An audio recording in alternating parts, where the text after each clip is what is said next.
Shalom, Masejet Pesachim, la página Peidaled Amud Aleph, estamos en la Mishnah. Dice la Mishnah, Kol hanechal beshor agadol yeachel bagdi arach. Todo lo que se puede comer en el toro cuando ya está grande y ya se endureció en él todo lo que se puede endurecer, se come en el Korban Pesach, en el ternero, cuando está pequeño y se hace de él el Korban Pesach, se puede comer en él. Quiere decir, sabemos que para nombrarse, para cumplir con la mitzvah del Korban Pesach, cada uno tiene que tener un kezait del Korban para comer de él. Entonces, todas las partes que se pueden comer en el toro cuando está grande y no se endurecen, son las partes que se pueden nombrar sobre ellas en el Gdi y se puede con eso cumplir la mitzvah del Korban Pesach. Dice la Mishnah, Veroshei Knafaim ve'aschusim. También las Roshei Knafaim se refiere a los cartílagos que hay en los hombros, y también los Husim, el resto de los cartílagos, también eso es parte de lo que uno se puede nombrar sobre él en el Korban Pesach. Pregunta la Gemara, Rabbe Gami. Rabbe pregunta sobre la Mishnah de nosotros, que aparentemente en ella hay una contradicción. Tnan, está escrito al principio de la Mishnah, Kol hanechal beshor gadol yachel begdi arach, vesheino nechal lo. Lo que no se puede comer en el toro cuando es grande, no se puede uno nombrar sobre eso en el Gdi, en el Korban Pesach. Eima Seifa, ahora veamos el final de la Mishnah. Rashei Knafaim ve'aschusim. Está escrito que ellos, sí sobre los cartílagos, sí se uno puede nombrar sobre ellos en el Korban Pesach. Ve'ani lo mitachlei beshor gadol. Y esas son cosas que no se pueden comer en el toro cuando está grande, porque se endurecen. Entonces aparentemente hay una contradicción. Ela dice Rabbe Tanai, dice la Mishnah, nosotros es una mahloket Tanaim. Hay el principio de la Mishnah, esa es la opinión de un Tana, y el final de la Mishnah es la opinión de otro Tani. Ve'achik Tani, así se cita la Mishnah, Kol hanechal beshor agadol yachel bagdi arach, vesheino nechal lo. Hasta aquí la opinión de Tanakama. Ve'yesh omrim af rashei knafaim ve'aschusim. Y hay otra opinión que dice, no, los cartílagos sí se pueden nombrar sobre ellos, aunque en el toro grande no se pueden comer. Y la razón de la diferencia, según el Yesh Omrim, es porque son cosas que aunque por lo común no se comen en el toro grande, porque son duros, pero si se les hace shliká, quiere decir se cocinan mucho tiempo, finalmente van a estar blanditos de forma que sí se pueden comer de ellos. Entonces esas partes sí opina el Yesh Omrim que sí se puede nombrar sobre ellos. Así explica Rabbe la Mishnah. Rove Amar, Mahen Ketani. Rove dice no. La Mishnah es una opinión y la Mishnah, al final de la Mishnah, explica la primera parte de la Mishnah. Ve'achik Tani, así se ha escrito, Kol hanechal beshor agadol beshlika yachel begdi arach batzli umahen rashei knafaim ve'aschusim. La Mishnah, según Rove, está diciendo así: todo lo que se puede comer en el toro grande haciéndole shliká, quiere decir que a través de la shliká va a ser comible. También todas esas cosas se pueden comer en el Gdi Arach, cuando él todavía está blandito, de forma betzli, que es decir, aunque lo preparamos sobre el fuego, como hay que hacer el Korban Pesach, y no lo vamos a cocinar mucho tiempo, de todos modos se puede nombrar sobre eso, aunque en el toro grande había que cocinarlo mucho tiempo. En el Gdi, en el Korban Pesach, que no se endureció, se hace sobre el fuego y se puede nombrarse sobre eso. Y entonces explica la Mishnah, ¿y de qué estamos hablando? Umahen, esos son Roshei Knafaim ve'aschusim, los cartílagos, que son cosas que en el toro grande hay que hacer cocinarlos mucho tiempo para poder comerlos. En el Gdi se hacen sobre el fuego y se cumple con eso el Korban Pesach. Dice la Gemara Tanya que Batlei de Rove, una braita como lo que dijo Rove, Kol hanechal beshor agadol beshlika yachel begdi arach betzli umahen rashei knafaim ve'aschusim. Sigue la braita y dice, Vegidin harakin, los tendones que se pueden comer, que no son duros, nidonin que basar. Dice la braita, son considerados como la carne del Korban y también sobre ellos se puede uno nombrar. Ahora, con respecto a los tendones, sigue la Gemara y dice, Itmar, fue dicho, Gidin shesofan leaksho, tendones que cuando el Gdi crezca, se van a endurecer. Se puede, ahora que todavía no se ha endurecido, se puede nombrarse sobre ellos o no. Rabbi Yohanan Amar Nimnin Alein Bepesach. Rabbi Yohanan dice, sí, se puede uno nombrar sobre ellos en el Korban Pesach, porque no, lo que nos importa es la situación que está ahora en los tendones. Si ahora se pueden comer, son parte de la carne del Korban y se pueden nombrar sobre ellos. Resh Lakish Amar en Nimnin Alein Bepesach. Mientras que Resh Lakish dice que uno no se puede nombrar sobre ellos. Rabbi Yohanan Amar Nimnin Alein Batar Ashtazlinan. Según Rabbi Yohanan, vamos según la situación que está ahora. Resh Lakish Amar en Nimnin Alein Batar Basof Aslinan. Dice Resh Lakish, no. Los consideramos según el final de ellos, como finalmente se van a endurecer, no son considerados algo que se puede comer y no puede ser parte del kezait de cada uno. Pregunta, dice la Gemara, Eitive Resh Lakish le Rabbi Yohanan. Resh Lakish le pregunta a Rabbi Yohanan de la braita que mencionamos antes. Dice, está escrito, Kol hanechal beshor hagadol yachel bagdi arach, uma en rashei knafaim ve'aschusim. Vimos los cartílagos, Hani'im, y entonces vemos qué es las cosas que se puede uno nombrar sobre ellos, los cartílagos. Aval gidin shesofan leakshot lo, pero los tendones que finalmente se van a endurecer, uno no se puede nombrar sobre ellos. Amarle le contesta Rabbi Yohanan, Tani Hani ve'u adin le'anach. Le dice Rabbi Yohanan, la Mishnah, la Braita escribió los cartílagos, los husim, y lo mismo es con respecto a los tendones. Hani mai taime. ¿Cuál es la razón con respecto a los husim, los cartílagos que permitimos nombrarnos sobre ellos? De amitachle beshor gadol beshlika, porque finalmente también en el toro cuando es grande, si le hacemos shlika, se van a poder comer, y entonces, y eso es suficiente para permitir los husim en el gdi, en el korban pesach. Anachnami mitachle beshor gadol beshlika. Lo mismo con respecto a los tendones. Finalmente, ellos, aunque se endurecen en el toro, también si se les hace shlika, se va a poder comerlos. Por lo tanto, es lo mismo como los zhusim. Ahora, ¿qué opina Resh Lakish? Explica Tosfot que hay una diferencia. Los zhusim, los cartílagos, en el korban, en el gdi, también cuando él crece, no se vuelven duros. Solo en el toro grande. Solo en el toro se vuelven grandes, pero en las cabras, en las ovejas, no se vuelven duros. Por lo tanto, finalmente no va a haber que hacer el shlika. Entonces, la medida con respecto al toro grande dice que si en el toro grande se puede hacer con shlika, aquí también los podemos comer. Pero los tendones también en las cabras y en las ovejas, finalmente van a ser ellos mismos fuertes, duros. Por lo tanto, en ellos mismos es diferente. Y opina Resh Lakish que lo que dijo la Braita es solamente en lo que en el toro se vuelve duro y no en las cabras y las ovejas, mientras que los tendones que ellos mismos se vuelven duros no están incluidos en lo que es permitido. Cuenta la Gemara, Amar le Rabbi Irmia le Rabbi Avin, ki azat le kamei de Rabbi Abau. Le dijo Rabbi Irmia a Rabbi Avin, cuando vayas donde Rabbi Abau, Ramilei, pregúntale sobre la opinión de Rabbi Yohanan. Rabbi Yohanan dijo que nosotros decidimos la halajá según la situación ahora, aunque finalmente van a ser duros, si ahora se pueden comer, así son considerados comibles y pueden ser parte del kezait.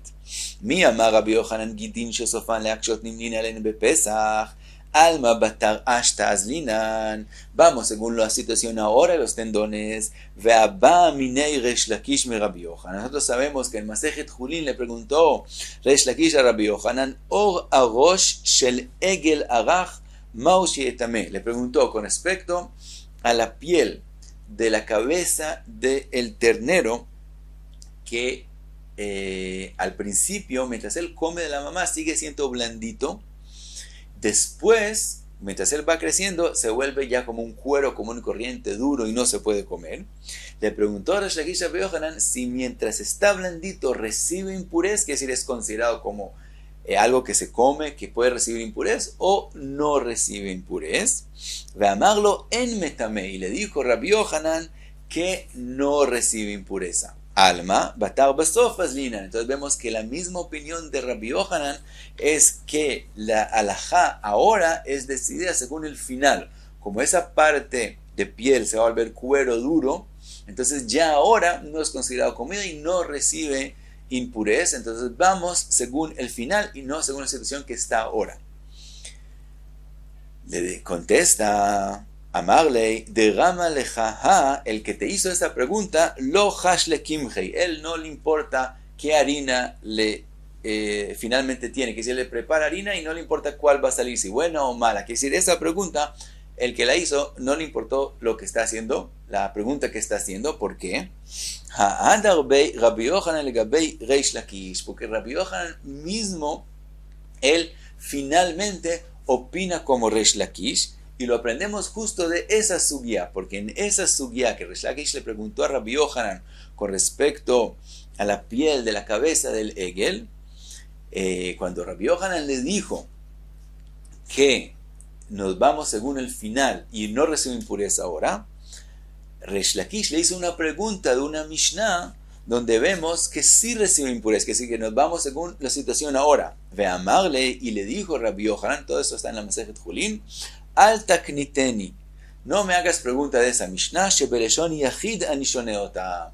Yo aprendo, digo esa Mishnah, que no fue dicha en nombre de Jajamim, sino en nombre de un Tana individuo, y entonces la halajá no es como él, sino como Jajamim. Quiere decir, aquel Mishnah que dice que sí recibe impureza esa parte de la cabeza del Egel, la halajá no es así, sino no recibe impureza, y quiere decir que vamos según el final. Entonces quiere decir que al principio Rabbi Yochanan opinaba como la Mishnah, como está escrita, pero después finalmente dijo que esa Mishnah fue dicha en nombre de un individuo y la halajá no es como esa Mishnah. Entonces también con respecto a la sugya de nosotros, con respecto a los tendones, aunque al principio dijo Rabbi Yochanan que lo importante es la situación de ahora y ahora son blanditos y se pueden comer, finalmente opina Rabbi Yochanan que esa Mishnah en Julin no es la halajá, por lo tanto también lo mismo, los tendones como finalmente van a ser duros y no van a ser comibles, también ahora no los consideramos como parte de lo que se puede comer del Corbán, y finalmente Rabbi Yochanan opina como Rabbi Shimon ben Lakish en la sugya de acá también. Y pasamos a la próxima Mishnah. Dice la Mishnah, Ashover et ha'etzem bepesach hataor arei ze loke 40.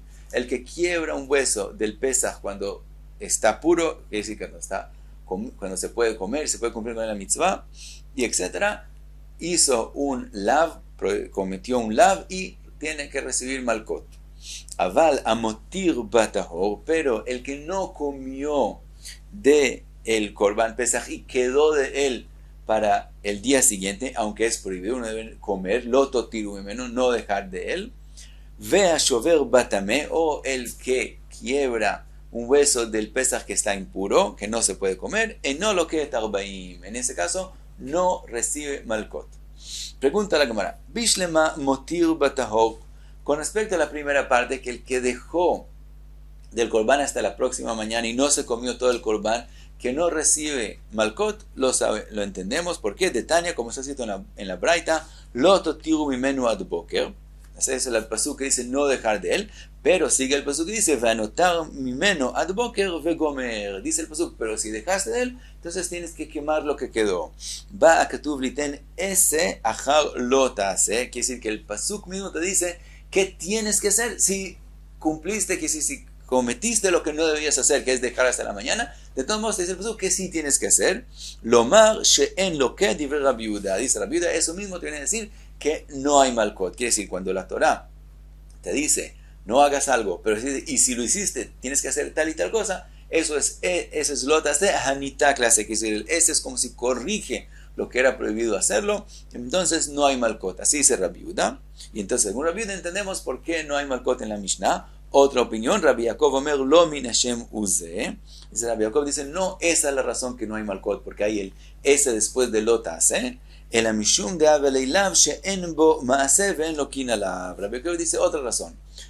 Como él no hizo una acción prohibida, sino él evitó, él no comió del Korban Pesach, pero él no hizo una acción prohibida. Entonces, de verdad, hizo una prohibición, pero no haciendo una acción, no hace, sino besheve al tase, con limitarse de no comer del Korban Pesach. En ese caso, como él hizo el lav, cometió el lav, pero sin hacer algo, no hay malkot. Así opina Rabbi Yaakov, que cada lav que una persona lo comete, pero sin hacer una acción, no hay malkot sobre él. Entonces también según Rabbi Yehuda y también según Rabbi Yaakov, entendemos lo que dice la Mishnah, que el que dejó de la carne del corbán no se comió todo lo que podía comer, de todos modos no hay malcot. Ela shover batame minalan. Pero el que quiebra un hueso del corbán cuando está impuro, ¿por qué no hay malcot? ¿De dónde lo aprendemos? Dice la Gemara de Amarka, dice el pasuk, ve'etzem lo tishberu bo. Dice el pasuk, y no quiebren un hueso en él. Bo bakasher velo bapasul. De lo que está escrito en la Torah, bo aprendemos en él, en el que es kasher, no quiebren un hueso, pero el que está pasul, como el que está impuro, que no se puede comer de él, en ese caso, no hay malcot. Sí que la Gemara trae una braita con respecto a de dónde aprendemos que no hay malcot cuando se quebró un hueso de un corbán pesaj que está impuro. Tanu Rabanan ve'etzem lo tishberu bo bakasher velo bapasul. Según Tanakama, la enseñanza, como la mencionamos antes, de la palabra bo. Rebi Omer, que lo aprendemos de lo que está escrito bebait echad yeachel ve'etzem lo tishberu bo. Él trae el principio del pasuk que dice que hay que comerlo y no quebrar un hueso. Y dice Rebi así, kol haraui leachila, todo lo que se puede comer, yesh bo mishum shvirat etzem, hay la prohibición de no quebrar un hueso en él, ve'she'en haraui leachila, en bo mishum shvirat etzem, pero lo que no se puede comer, no hay la prohibición de quebrar en él un hueso. Ahora pregunta ahora, Mai Beinayu, ¿cuál es la diferencia si lo aprendemos como Tanakama o como Rebi? Amar Rabbi Yirmiyah, Pesach amba betum'a ika benayu. La diferencia es cuando se hace el Korban Pesach cuando está impuro de antemano, que es una situación que vimos, por ejemplo, que la mayoría de Israel están impuros, entonces todos traen Korban Pesach aunque estén impuros. Te resulta que hay un Korban Pesach que él mismo está impuro y de todos modos lo hacen. Dice Rabbi Yirmiyah, alemán de Amar Kasher, Hay Pasulu. Según Tanakama, que hay que traer un Korban Kasher, es que la prohibición de quebrar un hueso es solo en un Korban Kasher, este Korban no es Kasher, es Pasul, porque impureza fue permitida de forma dahui, que es decir, de forma difícil. Entonces, de todos modos, el Korban es considerado Pasul, solo que la Torah permitió hacerlo. Pero, como no es un pesaj común y corriente, no hay la prohibición de quebrar un hueso en él. Le manda a Magaú y la agilá, pero según Rebi, que lo aprende, que la prohibición depende si se puede comer o no se puede comer, Hainami Raú y la agilau. Este corbán, es verdad, vino impuro, pero se puede comer. Si se puede comer, hay la prohibición. Entonces, según Rabbi Yirmiyah, esa diferencia. Según Tanakama, cuando se hizo el corbán pesaj impuro y se podía hacer impuro, según Tanakama, no hay prohibición de quebrar el hueso, y según Rebi, sí hay prohibición de quebrar el hueso. Y trae a otra opinión más. Rav Yosef Amar, Ki hay gavne de kule alba en bo mishum shvirata etzem. Rav Yosef dice no. En ese caso que acabamos de mencionar, que menciona Rabbi Yirmiyah, que el Korban Pesach se hizo cuando está impuro, todo el mundo, también Rebi, opina que no hay la prohibición de quebrar el hueso. De Rebi le akulei kaati vehai hapasulu, porque Rebi no vino a ser más estricto que Tanakama, que en el caso que Tanakama dice que no hay la prohibición, Rebi va a decir que sí hay la prohibición. Al revés, Rebi viene a ser menos estricto que Tanakama, y en el caso que Tanakama dice que no hay la prohibición, también Rebi va a decir que es obvio que no hay la prohibición, y este Korban Pesach, si se hizo en impureza, es considerado pasul, y también según Rebi no hay prohibición de quebrar el hueso. Entonces, ¿dónde sí hay diferencia entre ellos dos? Ela haitalo shat akosher benifsal ika benayu. La diferencia es en un Korban Pesach que tenía un momento que era completamente kasher, que es un Korban Pesach que se hizo según todas las halajot lejatjila, de antemano, que es decir, todos están ksherim, y se hizo shchita cuando el Korban Pesach estaba kasher, y se tiró la sangre cuando estaba kasher, y todo estaba bien, y entonces hubo un momento que se podía comer, que era kasher, y después ocurrió un psul. Esa es la diferencia. Le mande a amar kasher hakasheru. Según Tanakama, este Korban Pesach es considerado kasher porque todos sus trabajos, shchita, tirar la sangre, etc., todo se hizo en kashrut. Por lo tanto, es considerado un Korban Pesach kasher y hay la prohibición de quebrar un hueso en él. Le manda a amarle Raúl la agilá, pero según Rebi, que hay el requisito también de que se pueda comer. Hashta la Raúl la agilá, o en este momento, después de que ocurrió el psul, ya no se puede comer. Entonces, en ese caso, según Rebi, no va a haber prohibición de quebrar el hueso, y esa es la diferencia. Según Tanakama hay la prohibición, y según Revi ya no hay la prohibición. Ahora la Gemara sigue y trae otras opiniones, cuál es la diferencia entre Tanakama y Revi, pero hasta aquí Pei Dalet Amud Aleph.